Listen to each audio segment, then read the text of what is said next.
지금까지 저희들을 사랑하여 주신 아버지 하나님, 내년에는 저희의 개인적 삶이 더욱 깊어지고 공동체로서의 교회가 더 부흥하기를 소망합니다.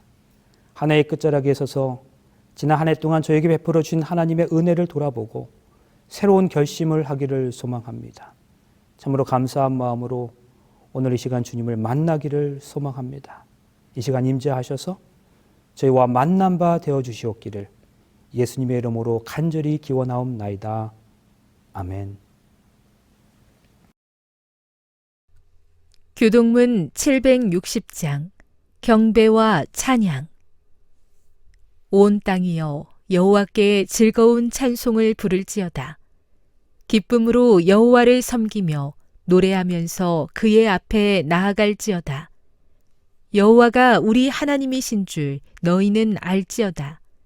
그는 우리를 지으신 이요 우리는 그의 것이니 그의 백성이요 그의 기르시는 양이로다. 감사함으로 그의 문에 들어가며 찬송함으로 그의 궁정에 들어가서 그에게 감사하며 그의 이름을 송축할지어다. 여호와는 선하시니 그의 인자하심이 영원하고 그의 성실하심이 대대에 이르리로다.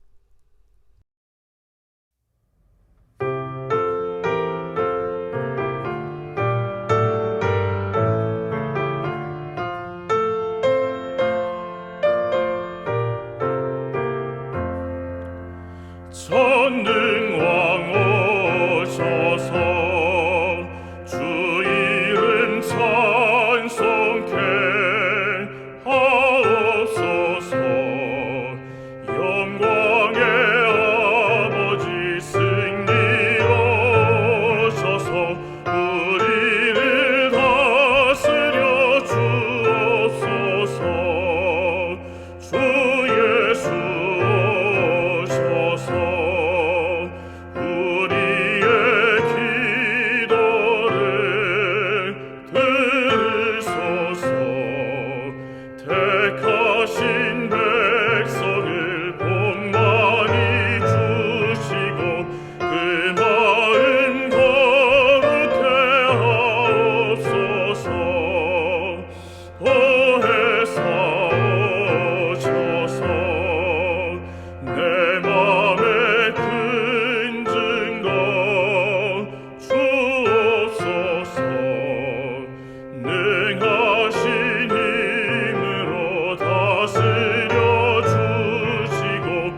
성도 여러분 안녕하십니까?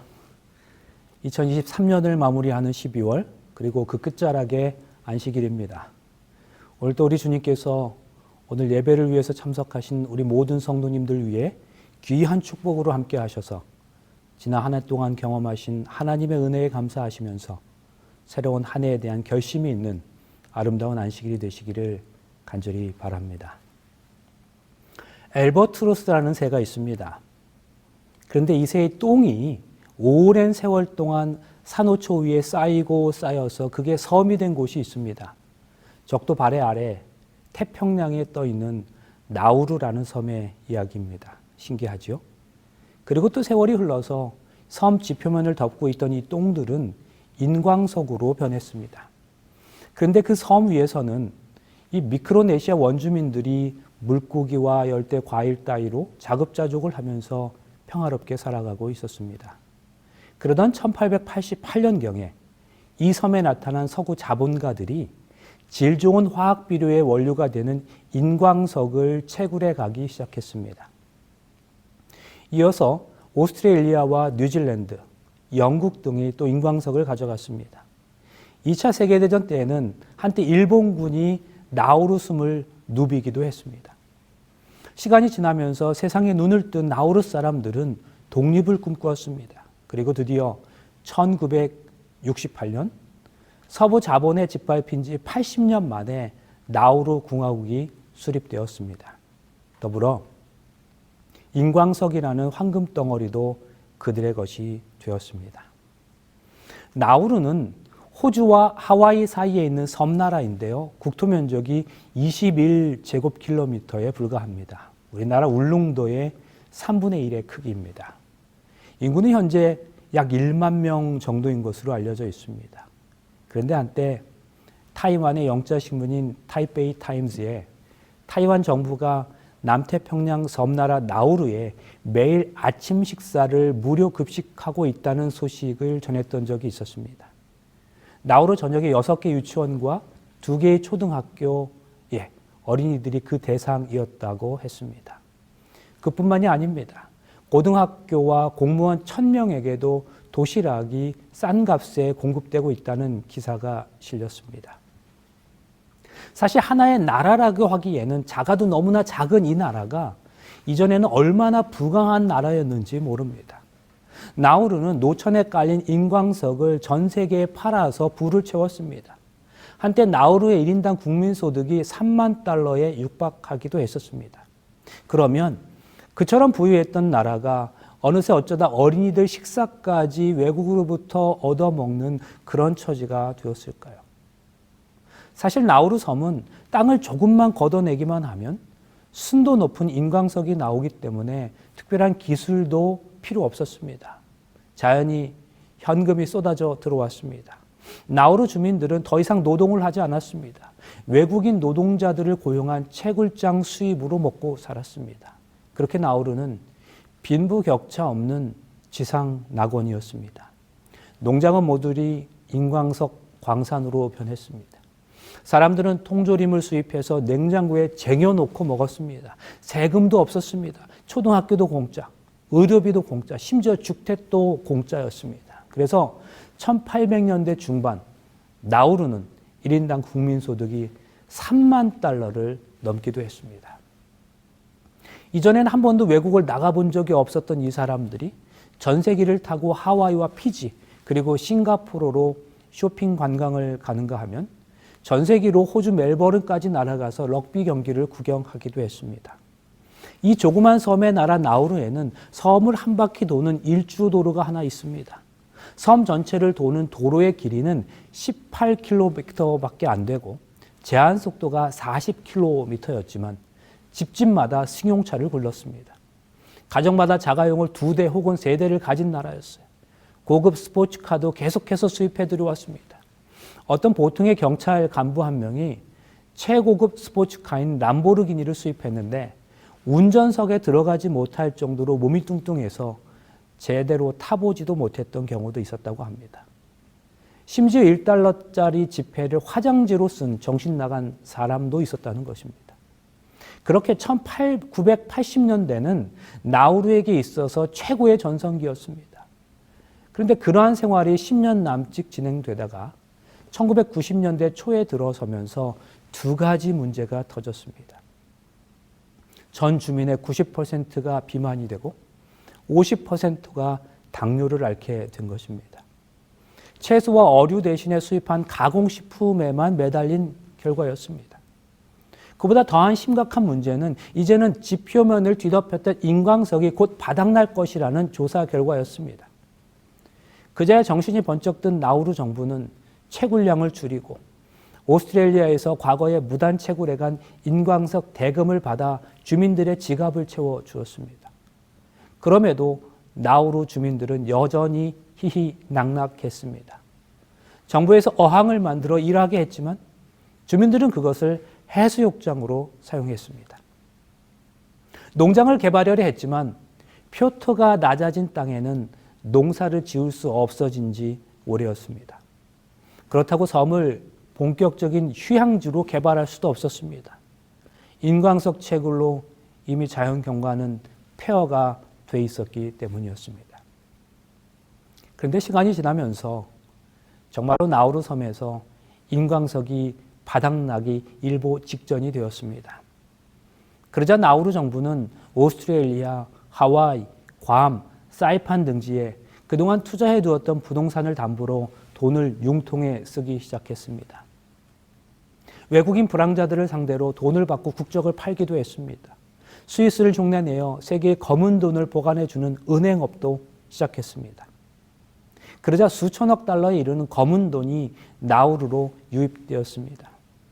자연스럽게 나우루는 국제 마피아나 테러리스트의 은신처가 되었습니다. 국제사회의 비난이 빗발쳤지만 나우루 정부는 눈도 하나 꿈쩍하지 않았습니다.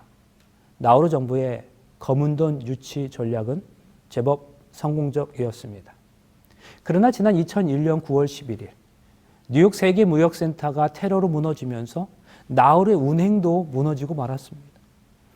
테러와의 전쟁을 선포한 미국이 나우루 은행을 파산시키고 말았던 것입니다. 이제 금고가 바닥난 나우루 공화국은 아프가니스탄이나 이라크 난민을 수용해 주는 조건으로 호주에서 지원을 받아 겨우 연명하기 시작했습니다. 그러자 나우루 섬은 난민들로 들끓었고 섬 분위기는 험악해졌습니다.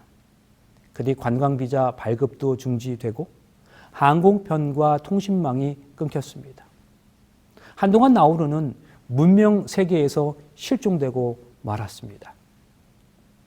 그러다가 2003년 3월에서야 호주에서 파견된 구조팀에 의해서 통신시설이 복구될 수 있었는데요.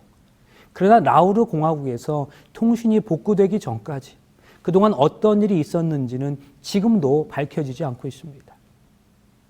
그뒤 나라를 다시 일으켜 세우려는 노력이 의회를 중심으로 전개되었습니다. 2004년 9월에 새 대통령이 된 스코티는 해외 부동산을 매각해 부채를 정리하는 등 나라를 유지하기 위한 노력을 시작했습니다. 그러나 나우루 공화국이 맞이한 진짜 재앙은 다른 데 있었습니다. 100여 년 동안 파먹은 인광성의 양만큼 나우루 섬은 지표면이 낮아진 것이었습니다. 그래서 지금은 지구온난화라는 생태계의 재앙 속에서 섬 전체가 통째로 가라앉을 위기에 처해 있습니다. 나우루 공화국의 흥망사를 보면서 우리는 단지 그들의 게으름과 무능력을 탓할 수는 없다고 생각합니다. 왜냐하면 이전에는 나우루 주민들이 부지런하고 유능해서 풍요를 누렸던 것이 아니기 때문입니다. 그들은 처음부터 부지런했던 사람들이 아니었습니다. 그런데 주어진 매우 특별한 환경이 그들로 하여금 부와 번영을 누리게 했습니다. 그들의 부와 번영은 그들의 근면함과는 전혀 거리가 멀었습니다. 그리고 그 부와 번영의 과정을 거치면서 그들은 더욱더 게으르고 무능해졌고 결국은 그 모든 축복으로 인해서 오히려 이제는 아무런 해결책 없이 자신들의 멸망을 기다려야 하는 그런 신세가 되고 말았습니다. 오늘의 본문은 우리를 솔로몬의 시대로 안내합니다. 솔로몬이 왕위에 오른 지 4년째 되는 해였습니다. 솔로몬은 성전과 궁궐의 건축을 결심하고 먼저 건축 재료를 조달하기 위한 인부들을 모집합니다. 건축 현장에서 일할 사람들뿐만 아니라 돌을 떠내어 나를 사람과 그것을 감독할 사람들만 해도 무려 15만 3,600명이었습니다. 그리고 솔로몬은 두루왕 후람에게 사절을 보내서 원조를 요청합니다. 요청한 내용을 요약하면 이러합니다. 금은 세공과 직물 공예에 익숙한 장인 한 사람, 벌목을 도와줄 사람들, 그리고 벌목하여 얻게 될 목재. 아버지 다윗이 그토록 간절하게 바랬던 성전 건축이 본격적으로 시작되는 부분입니다. 성전 건축은 실로 대단한 사업입니다. 게다가 솔로몬은 연이어 자신의 왕궁까지 건축하려 했습니다. 이 두 건축을 위해 걸렸던 기간이 무려 20년이었습니다. 그가 처음에 이러한 대규모 공사를 계획하면서 20년이라는 공사 기간을 예측했을지는 모르겠지만 하여튼 공사 규모가 국력의 많은 부분을 기울여야 할 정도였다는 것은 분명합니다. 그런데 이렇게 큰 일을 시작하려면 준비가 철저해야 합니다. 역대하 2장은 바로 그 준비 과정을 기록한 장면입니다. 솔로몬이 여호와의 이름을 위하여 전을 건축하고 자기 권영을 위하여 궁궐 건축하기를 결심하니라. 솔로몬이 이에 담근 7만과 산에 올라 작벌할 자 8만과 이를 감독할 자 3,600을 뽑고 사자를 두루왕 후람에게 보내어 이르되 당신이 전에 내붙인 다윗에게 백향목을 보내어 그 거할 궁궐을 건축하게 한 것 같이 내게도 그리 하소서. 구약성경 역대하는 솔로몬에 관한 기록 대부분을 성전 건축에 할애하고 있습니다. 비교적 같은 내용을 다루고 있는 열왕기상과 비교한다면 열왕기상이 솔로몬과 관련한 총 11개 장에서 4개의 장을 성전 건축에 대해서 다루고 있는데 반해 역대하는 9개의 장 중에서 6개의 장이 성전 건축에 관한 이야기를 다루고 있습니다. 역대하는 그만큼 성전 건축에 대하여 자세하게 다루고 있습니다. 사실 역대하가 기록된 시기는 무너진 성전을 다시 지은 때였으니까 이 부분을 이만큼 집중하여 다루고 있는 것은 어쩌면 당연하다고 생각하기도 합니다. 먼저 역대하의 성전 건축에 관한 말씀 전체의 분위기를 보면 솔로몬은 철저하고 아름답게 성전을 건축했고 하나님께서는 이 성전을 기쁘시게 받으신 것을 알 수 있습니다. 그러나 여러분, 그럼에도 불구하고 솔로몬의 성전 건축에는 여러 가지 문제가 있었습니다. 솔로몬은 말년에 이방 여인들을 왕비로 맞이하고 그들에게 우상 숭배를 허락하면서 타락하게 되는데 어쩌면 그 타락의 싹이 오늘 우리가 살펴보려고 하는 것에서부터 시작되었다고 해도 과언이 아닐 것이라는 생각이 들기 때문입니다. 솔로몬 왕이 성전을 건축하는 이 부분의 말씀을 묵상하면서 정말로 많은 생각을 하게 되었습니다. 그러면서 만약 솔로몬이 아닌 이스라엘 왕의 표준이었던 다윗이 성전 건축을 시작했다면 어떠한 모습이었을까를 생각해 보게 되었습니다. 여러분, 만약 솔로몬이 아닌 다윗이었다면 이 성전 건축의 과정에 있어서 어떠한 절차를 가장 먼저, 가장 우선적으로 밟았을까요? 가장 먼저 드는 생각은 당연히 예배부터 드렸을 것이라는 사실입니다. 다윗은 법궤를 옮겨올 때 치밀한 조직을 갖추어 전심으로 예배를 드렸습니다.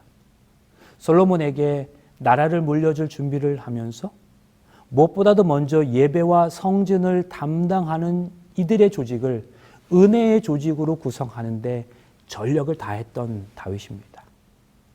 그러니 그가 성전 건축을 시작한다면 또 얼마나 정성을 들여 예배를 드렸겠습니까? 하나님 앞에서 마음을 가다듬고 온 백성의 믿음을 새롭게 하는 것, 이것이야말로 성전 건축을 위한 최선의 준비일 것이기 때문입니다. 그런데 솔로몬이 성전 건축을 위하여 가장 먼저 준비한 것은 오늘의 본문에서 살펴본 대로 공사를 위한 일꾼들을 모으는 것이었습니다. 물론 15만 명이라는 인원을 확보하는 일은 결코 쉬운 일이 아니었을 겁니다. 그래서 솔로몬이 이것부터 신경을 쓴 것도 이해할 만합니다. 그러나 큰 일일수록 사람과 물질의 준비가 많이 필요한 일일수록 먼저 영적인 준비를 철저히 해야 했습니다. 하나님 앞에 맡기고 준비해야 합니다. 그러나 솔로몬은 예배보다 일꾼을 먼저 준비하고 있는 모습을 보게 되는 것입니다. 영적인 준비는 아버지 다윗이 했으니 솔로몬은 그저 이를 추진하기만 하면 되는 것이었을까요? 아닙니다. 이때는 이미 솔로몬의 통치가 시작된 지 4년이나 지난 때였습니다. 다윗이 그토록 잘 구성한 성전 예배와 그 봉사가 이제는 모두가 다 익숙한 일상이 되었을 때였습니다. 성전 건축은 건축이기 이전에 신앙의 문제입니다. 그러니 그 신앙을 함께 확인하고 새롭게 해야 했습니다. 혹 솔로몬이 영적인 준비를 먼저 하기는 했는데 성경의 기록에서는 생략된 것으로 해석할 수는 없을까요? 성경이 침묵하고 있으니 확실히 알 수는 없습니다. 그러나 성경은 중요한 일은 일부러 자세히 반복해서 기록하고 있다는 사실을 생각하면 또 그렇지 않아 보입니다.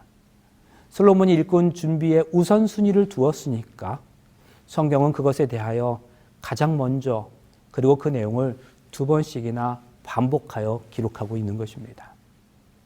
역대하에서 예배에 대한 기록은 성전이 완공된 이후에야 등장하고 있습니다. 물론 역대하를 시작하면서 그가 왕이 된 직후에 하나님을 찾는 모습이 있고 와이 선지자도 이 부분에 대하여 하나님의 마음을 흡족하게 했던 것으로 기록하고 있지만 그 이후부터는 성전을 건축하기 위하여 준비하는 과정에서는 그러한 모습을 찾아볼 수가 없는 것입니다. 다윗이 성전 건축에 필요한 모든 물자를 다 준비했습니다. 그럼에도 불구하고 솔로몬이 성전 건축을 시작한 것은 그가 왕이 된 지 4년이 지난 후였습니다. 그리고 사실 그가 왕이 된 이후에 성전 건축을 시작하기 전까지 그 4년 동안에 그 나름대로 많은 것을 준비했습니다. 사람들을 모았고 물자들을 모았습니다. 아버지 다윗이 성전 건축에 필요한 모든 것을 준비해 놓았던 것을 감안하면 그리고 본인이 4년 동안 나름대로 준비를 했음을 기억하면 그 기간은 절대로 짧은 기간이 아니었습니다. 그런데 그 기간에 그는 물자적 준비에는 최선을 다했지만 영적인 준비는 소홀히 했던 것이었습니다. 솔로몬의 성전 건축은 참으로 대단한 사업이었지만 하나님께서 기뻐 받으실 만한 일이었지만 그 과정에서 솔로몬이 간과하고 있었던 첫 번째는 이 일의 시작에 있어서 백성들과 더불어 영적인 준비가 이루어지지 않았다는 점이었습니다. 이것이 바로 그의 첫 번째 문제점이었습니다. 솔로몬의 성전 건축에 있어서 두 번째 문제점은 15만 3,600명의 일꾼들이 모두가 다 이방인이었다는 것입니다. 사실 이방인 일꾼들을 모은 일은 이미 다윗 왕 때부터였으니까 엄밀히 말하자면 솔로몬이 이방인 일꾼을 새삼스럽게 소집한 것은 아니었습니다. 돌을 캐는 일에 이방인 일꾼들을 동원하는 것은 이해할 수 있는 일입니다. 그러나 당시 성전이 이스라엘 신앙의 중심이었던 만큼 솔로몬은 이스라엘 백성들에게 성전 건축을 위한 헌신을 독려했어야 마땅합니다. 물론 이스라엘은 그 땅을 회복할 때부터 원주민들을 종으로 삼아 부렸으니 성전 건축에도 이들을 활용한 것이 당연합니다. 그러나 성전을 위한 일이라면 믿음의 사람들의 손이 그 정성이 조금이라도 더 가도록 하는 것이 옳은 일이었습니다. 그런데 오히려 솔로몬은 될 수 있으면 이스라엘 사람들을 성전 건축이라는 그 힘든 일에서 제외하려 했던 것으로까지 보입니다. 사실 열왕기상 말씀에 의하면 이스라엘 백성 3만 명도 세계적으로 나뉘어 레바논에서 벌목 작업을 한 내용이 기록되어 있습니다. 그러나 역대하는 그마저도 기록에서 생략하고 있습니다. 이것은 아마도 이방인 일꾼들이 담당한 몫이 절대적으로 많았기 때문일 겁니다. 그렇다면 여러분, 솔로몬은 왜 이렇게 이스라엘 백성들을 성전 건축에서 제외하려고 했을까요? 첫째, 이스라엘 백성들을 너무나도 사랑했기 때문에 험한 일을 시키려고 하지 않은 것일 수도 있습니다. 둘째, 큰 공사에 오랫동안 동원될 경우 생길 수 있는 불만을 예방하기 위해서일 수도 있습니다. 그리고 셋째, 이미 노예가 되어 있는 이방인들을 동원하여 일을 시키기가 더 쉬웠기 때문일 수도 있습니다. 아니면 이 세 가지 이유가 다 해당하였을 수도 있습니다. 그러나 여러분, 이 세 가지 이유들의 공통점은 모두 인간적인 계산에서 나왔다는 겁니다. 솔로몬은 지혜의 왕이었으므로 이런 모든 것을 종합하여 치밀하게 생각했을 것입니다. 솔로몬이 진심으로 백성들을 행복하게 하려고 했다면 그들에게 일을 시키지 않을 것이 아니라 그들로 하여금 영적으로 깨어서 기쁘게 자발적으로 성전을 위해 물질과 노력을 들이도록 인도했어야 마땅합니다. 왜 그렇습니까? 하나님 앞에 드리는 것은 헌신이기에 앞서 그 자체가 복이기 때문입니다. 하나님 앞에 물질과 시간과 노동력을 드릴 수가 있다면 그것이 바로 기쁨이고 복인 것입니다. 하나님께 드리면 단순히 더 큰 것으로 받기 때문이 아니라 내가 하나님께 드리는 사람이 되었다. 그 정도로 하나님과 관계가 돈독해졌다는 사실 그 자체가 복이 되는 것이기 때문입니다. 그러므로 솔로몬 왕은 백성들이 하나님께 힘써 드리도록 이끌었어야 했습니다. 백성을 진정으로 아꼈다면 백성들이 덜 내놓게 하는 것이 아니라 하나님을 위해 더 내놓도록 해야 했던 것입니다. 왕 자신을 위한 세금이라면 덜 내놓게 해야 하지만 하나님을 위해서는 기쁘게 드림으로써 드리는 복을 받는 자가 되게 했어야 했다는 말씀입니다. 그뿐만이 아닙니다. 역대 2장을 가만히 읽어 내려가다 보면 우리는 솔로몬의 성전 건축에 있어서 세 번째 실수를 발견하게 됩니다. 그것은 금속 공예와 직물 공예와 조각에 능한 기술자를 구하는 일과 관련된 일이었습니다. 문제는 솔로몬이 그 기술자를 두루 왕에게 보내달라고 요청했다는 점이죠. 요행의 두루 왕이 보낸 기술자는 이스라엘의 혈통이었습니다. 그러나 이 요행이 아니었다면 신앙 없는 두루의 기술자가 성전의 가장 중요한 부분들을 디자인했을지도 모를 일입니다. 물론 성전을 아름답게 짓는 것도 중요합니다. 그러나 아무리 아름답다고 해도 천지를 지으신 하나님의 수준에까지 이룰 수 있겠습니까? 그렇다면 다윗 때부터 준비된 이스라엘의 기술자들이 있으니 하나님의 도우심을 간구하면서 그들의 신앙을 복두둬서 그들의 실력 이상을 발휘하도록 하는 것이 더 좋지 않았을까요? 그러나 솔로몬은 외교적인 수완을 발휘해 두로 왕에게 사람을 요청합니다. 이스라엘의 기술자들이 하나님께 더 힘써 드리도록 인도하지 않고 인간적인 계산으로 그 자리를 채운 것이었습니다. 솔로몬의 이러한 처사에 대해서 와이트 선지자는 이렇게 지적하고 있습니다. 솔로몬이 국내에서 구할 수 있는 인력을 사용했어야 함. 성전 건립과 관련해서 솔로몬이 맨 먼저 생각했어야 할 일은 모세를 통해서 이스라엘에게 주신 정보로 그리스도께서 훈련시키시고 계시는 백성들에게서 모든 힘과 능력을 얻어내는 일이 가능한가 하는 것이었다. 그럼에도 불구하고 역대하 7장은 이렇게 해서 완공된 성전에 대한 하나님의 반응을 이렇게 묘사하고 있습니다. 오늘의 본문 말씀입니다. 솔로몬이 기도를 마치매 불이 하늘에서부터 내려와서 그 번제물과 제물들을 사르고 여호와의 영광이 그 전에 가득하니 여호와의 영광이 여호와의 전에 가득함으로 제사장이 그 전에 능히 들어가지 못하였고, 하나님의 영광이 솔로몬의 성전에 임하셨습니다. 그리고 하나님은 그 성전을 기뻐 받으셨습니다. 그러나 여러분, 그렇다고 해서 그 과정의 실수와 문제가 다 덮어지는 것이 아님을 우리는 기억해야 합니다. 총알은 웬만한 옷감은 다 뚫고 들어갑니다. 그러나 방탄복은 뚫지 못합니다. 사실 그러니까 방탄복입니다. 그런데 이 방탄복을 총알이 뚫지 못하는 이유가 있습니다. 방탄복은 탄성이 든 화학 섬유로 만들어요. 방탄복의 질긴 섬유는 회전에 들어오는 총알을 싸고 돌아 그 회전력을 무력화시켜 버립니다. 그러면 총알이 돌면서 들어오다가 힘을 잃고 뚝 떨어져 버리는 것입니다. 이것이 방탄복의 원리입니다. 그런데 총알을 막아내는 방탄복이 못 막는 것이 있습니다. 무엇인지 아십니까? 총알을 막는 방탄복도 화살은 막지 못합니다. 왜 그렇습니까? 화살은 화살 끝 그 한 곳에 모든 힘이 집중됩니다. 방탄복은 회전하는 것만 막도록 고안되었기 때문에 회전 없이 직진하는 화살은 막을 도리가 없다는 거예요. 그래서 아무리 성능 좋은 방탄복이라도 화살처럼 집중적인 압력으로 뚫고 들어가면 그냥 뚫려 버린다는 것입니다. 무슨 말입니까? 그렇게 강력해 보이는 방탄복도 모든 것을 막지는 못한다는 말씀이에요.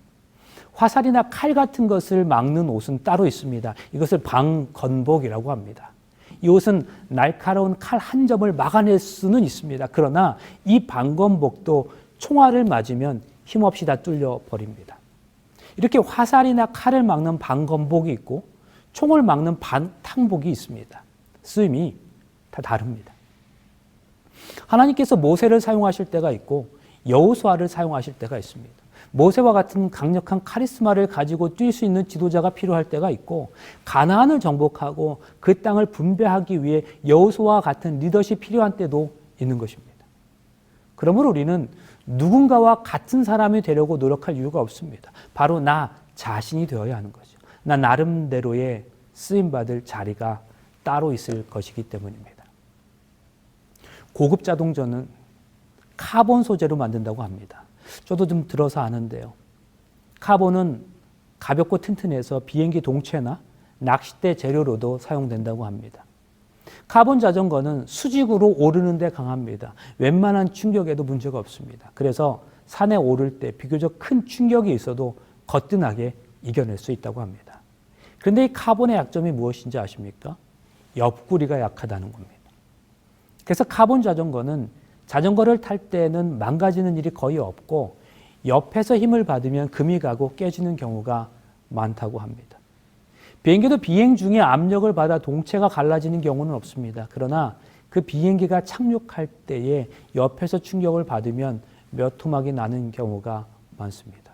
옆의 힘이 약하기 때문이라는 거예요. 보세요. 카본이라는 재질이 모든 조건이 다 좋은 것입니까? 그렇지 않습니다. 오히려 옆쪽에 충격을 받기 쉬운 것은 카본이 아닌 티타늄으로 만듭니다. 그 힘이 강하기 때문입니다. 또한 알루미늄 재질이 더 강할 수 있습니다. 그래서 하나님께서는 영적인 전투를 하실 때 상황에 따라 카본 같은 인물을 쓰실 때가 있고 또 알루미늄 같은 인물을 쓰실 때가 있는 것입니다. 완벽한 사람은 없습니다. 누구나 다 약점이 있습니다. 모세도 그가 모든 것을 다 갖춘 지도자가 아니었습니다. 모세와 여호수아를 비교할 때 오히려 여호수아의 강점이 드러나는 것이 있는 것입니다. 그렇습니다, 여러분. 우리 모두가 다 쓰임이 다릅니다. 모세 같은 사람이 있는가 하면 여호수아 같은 사람도 있습니다. 솔로몬 같은 사람이 필요하지만 솔로몬 건축을 위해서는 돌을 깨고 나르는 사람들도 필요합니다. 교회 안에서도 모든 사람에 대한 하나님의 쓰임이 다 같을 수는 없습니다. 하나님은 이처럼 다양한 사람들을 다양하게 쓰시는 겁니다.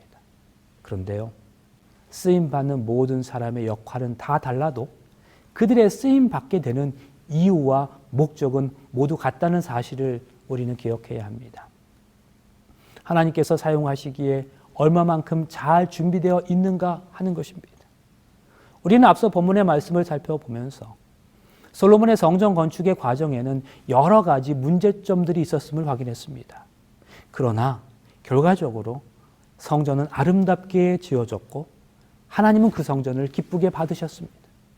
솔로몬이 인간적인 계산을 하긴 했지만 그래도 정성을 기울였고 또 성전을 건축하기 위해 기도하며 참여한 이스라엘 사람들이 있었기에 하나님께서 받으실 만하신 성전이 된 것이었습니다. 솔로몬에게 문제가 있었다고 해서 그가 행한 모든 일에 의미가 없어지는 것은 아니었다는 말씀입니다. 모든 일에는 다 양면성이 있음을 기억해야 합니다. 그래서 우리는 그 양면성을 함께 볼 수 있어야 합니다. 솔로몬은 성전을 당대 최고의 재료와 최고의 정성을 다해 건축했습니다. 그리고 그렇게 지은 성전에 하나님이 임재하셨습니다. 그러나 여러분, 반대로 결과적으로 하나님께서 솔로몬의 성전을 받으셨기 때문에 그의 처음에 모든 문제가 없어지거나 아무것도 아닌 것이 되는 것은 아닙니다. 분명 솔로몬 자신은 하나님께 아름다운 성전을 지어 드리는 복을 받았습니다. 그러나 안타깝게도 온 백성이 함께 그 복을 충분히 누리지는 못했음을 우리는 기억해야 합니다. 그가 처음부터 온 백성들과 더불어 신앙과 예배의 마음으로 이 성전 건축을 시작했다면, 그리고 온 백성들이 이 아름다운 일에 동참하고 헌신하도록 독려했더라면 완공된 성전에 임하신 하나님의 축복을 참여했던 모든 사람들이 함께 경험하는 기쁨도 누렸을 것이었습니다. 그러나 불행하게도 그 마지막 순간에 그 축복과 기쁨을 경험했던 사람은 많지 않았습니다. 말씀을 시작하면서 나우르 공화국의 이야기를 전해드렸습니다. 그들의 어떠함에 상관없이 천연계가 아무 대가나 보상 없이 준 혜택으로 귀한 축복을 누리다가 오히려 그 축복이 그들에게 저주가 되었던 모습을 함께 살펴보았습니다. 성도 여러분, 우리 하나님께서 우리에게 주신 축복들은 과연 무엇입니까? 우리가 잘해서가 아니라 우리의 어떠함에 관계치 아니하시고 우리 삶에 그저 무한정으로 허락하신 축복들은 과연 무엇입니까? 가정, 교회, 친구, 학교, 젊음, 건강. 여러분 기억하세요. 하나님께서 우리에게 허락하신 그 축복들을 오늘 우리가 제대로 활용하지 못하면, 오늘 우리가 미래를 염두에 둔 삶을 살지 못하면 그 축복은 더 이상 우리에게 축복이 될 수 없을 겁니다. 오히려 저주가 되는 것입니다. 건축을 하나님께서 다윗에게는 안 된다 하셨지만 솔로몬에게는 허락하셨습니다. 그러나 사실 성전 건축을 위한 모든 준비는 다윗이 했습니다. 다윗이 자신의 인생의 후반부를 오직 이 일을 위해서 헌신했습니다. 그 결과로 성전 건축을 위한 모든 준비가 끝이 났습니다. 이제 왕이 된 솔로몬에게 있어서는 그냥 이 일을 시작만 하면 되는 것이었습니다. 그는 그저 아버지 다윗 왕이 시작해 놓은 그 일을 진행해 나가기만 하면 되는 것이었습니다. 어떤 의미에서 그것은 솔로몬에게 주어진 축복이었습니다. 그의 어떠한 노력 여부나 근면 성실함에 상관없이, 그의 어떠함에 상관없이 이미 아버지 다윗이 이루어 놓은 일들이었습니다. 솔로몬은 그것을 이용하여 일을 진행하면 되는 것이었어요. 다윗의 준비를 그저 누리기만 하면 되는 것이었습니다. 그런데 그는 그 과정에서 하나님을 잊어버렸습니다. 처음부터 그랬어요. 그래서 그는 하나님의 성전을 짓는 일에는 성공했을지 모르지만 하나님을 최우선순위에 놓는 일에는 실패하고 말았습니다. 여러분, 하나님은 우표가 아닙니다. 편지의 내용은 자기 본질로 가득 차 있으면서 그저 겉봉에 붙이는 우표만 하나님의 이름, 하나님 브랜드로 붙이려는 생각은 올바른 생각이 아닙니다. 솔로몬이 그랬어요. 그가 그렇게 의도한 것은 아니었다 할지라도 결과적으로는 하나님을 우표쯤으로 전락시켜버리고 말았던 것입니다. 저는 이제 오늘의 본문의 말씀을 상기하면서 이렇게 결론을 내리려고 합니다. 저는 우리가 이 교회가 참으로 아름다운 일을 진행하면서 솔로몬의 실수를 반복하지 않기를 진심으로 소원합니다. 하나님을 기억하고 영적인 준비가 먼저 이루어져야 하는 우선순위를 잃지 않았으면 좋겠습니다. 준비에 실패하는 것은 곧 실패를 준비하는 것이죠. 그리고 그 준비의 가장 처음 시작은 하나님을 향한 우리의 마음 준비부터 이루어져야 합니다. 이것이 없이는 하나님의 일에 대한 어떠한 시작도 성공할 수 없는 까닭입니다. 그러나 분명한 것은 우리 모두가 영적으로 하나가 되어 기꺼이 헌신하기로 결심하는 그날, 이 교회의 새로운 도약은 시작될 것이라는 사실입니다. 엄숙한 사업에 적합한 일꾼들을 일터로 내보내기 전에 바람이 미치지 않는 곳에 누워있는 자들에게 불편을 느끼게 할 결정적인 변화가 교회 안에 있어야 한다. 각성이 있어야 하고 영적 혁신이 있어야 한다. 그리스도인의 경건의 열이 고조되어야 한다. 그대는 우리의 교회들에게 영성이 더 이상 없는 이유를 알겠는가? 그것은 그대가 그리스도의 동역자가 되어 있지 않기 때문이다. 하나님은 마음과 생애가 변화되지 않는 사람들에게 의존하지 않으신다. 성도 여러분, 저는 오늘 이후로 우리 교회의 모든 구성원이 하나님 앞에 귀히 쓰임받는 성도들이 되기를 소원합니다. 모두가 다 하나님의 일을 위하여 준비될 수 있기를 기도합니다. 몇 사람만이 아닌 우리 모두가 다 하나님의 일에 동참할 때 비로소 우리를 세우신 하나님의 뜻이 이루어지게 될 것입니다. 그렇게 되기 위해서 가장 먼저는 우리 자신을 돌아보아야 합니다. 그리스도의 피 묻은 십자가 밑으로 나가는 경험이 가장 먼저 필요합니다. 그래서 성령께서 우리의 마음을 다스리도록 해야 합니다. 바로 이것이 우리의 우선순위 목표가 될 수 있기를 간절히 바라면서 말씀을 마치겠습니다. 기도하시겠습니다.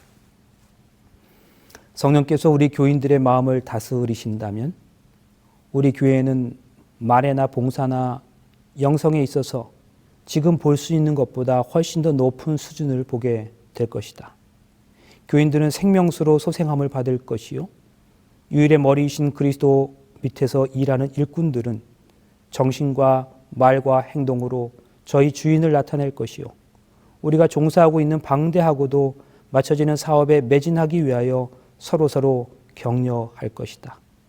단합과 사랑의 건전한 증가가 있을 것이니 이것이 곧 하나님께서 죄인들을 구원하기 위하여 당신의 아들을 보내사 죽게 하셨다는 것을 세상에 증거하여 줄 것이다. 사랑의 아버지 하나님, 이 아름다운 선언이 다가오는 2024년 한 해 동안 저희들 각자와 저희 모두가 속한 교회에서 실현될 수 있기를 예수님의 이름으로 간절히 기도합니다. 아멘.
이제는 앞으로의 삶에서 삶의 우선순위를 오직 하나님께만 두기로 결심한 주의 모든 성도들에게 주 예수 그리스도의 은혜와 하나님의 사랑과 성령의 교통하심이 영원토록 함께 있을지어다. 아멘.